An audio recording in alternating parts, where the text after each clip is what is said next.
GST ഘടനയിലെ മാറ്റത്തിനെ തുടർന്ന് കാറുകൾക്ക് വില കുറച്ച് വാഹന നിർമ്മാതാക്കൾ. പ്രമുഖ വാഹന നിർമ്മാതാക്കളായ ടാറ്റ, മഹീന്ദ്ര, ടൊയോട്ടോ, റെനോ തുടങ്ങിയവ പുതുക്കിയ വില പുറത്തുവിട്ടു.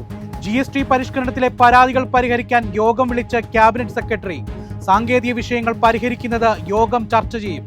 തിങ്കളാഴ്ച വിവിധ മന്ത്രാലയ സെക്രട്ടറിമാരുടെ യോഗമാണ് വിളിച്ചിട്ടുള്ളത്. രാജ്യവ്യാപക വോട്ടർ പട്ടിക പരിഷ്കരണത്തിന് തെരഞ്ഞെടുപ്പ് കമ്മീഷൻ നിർണായക യോഗം ബുധനാഴ്ച. എല്ലാ സംസ്ഥാനങ്ങളിലെയും കേന്ദ്രഭരണ പ്രദേശങ്ങളിലെ മുഖ്യ തെരഞ്ഞെടുപ്പ് ഓഫീസർമാരും യോഗത്തിൽ പങ്കെടുക്കും. യുക്രൈനിൽ സമാധാനം പുനഃസ്ഥാപിക്കാൻ ഇന്ത്യ ഫ്രാൻസ് സംയുക്ത നീക്കം. സമാധാന ശ്രമങ്ങളെക്കുറിച്ച് പ്രധാനമന്ത്രി നരേന്ദ്രമോദിയും ഫ്രഞ്ച് പ്രസിഡന്റ് ഇമ്മാനുവൽ മക്രോയും ചർച്ച നടത്തി. ഓണക്കാലത്ത് റെക്കോർഡ് വിൽപ്പന കരസ്ഥമാക്കി സപ്ലൈകോയും കൺസ്യൂമർ ഫെഡും. സെപ്റ്റംബർ 4 വരെ സപ്ലൈകോ 386.19 കോടിയും കൺസ്യൂമർ ഫെഡ് 157 കോടിയും വിൽപ്പന നേടി.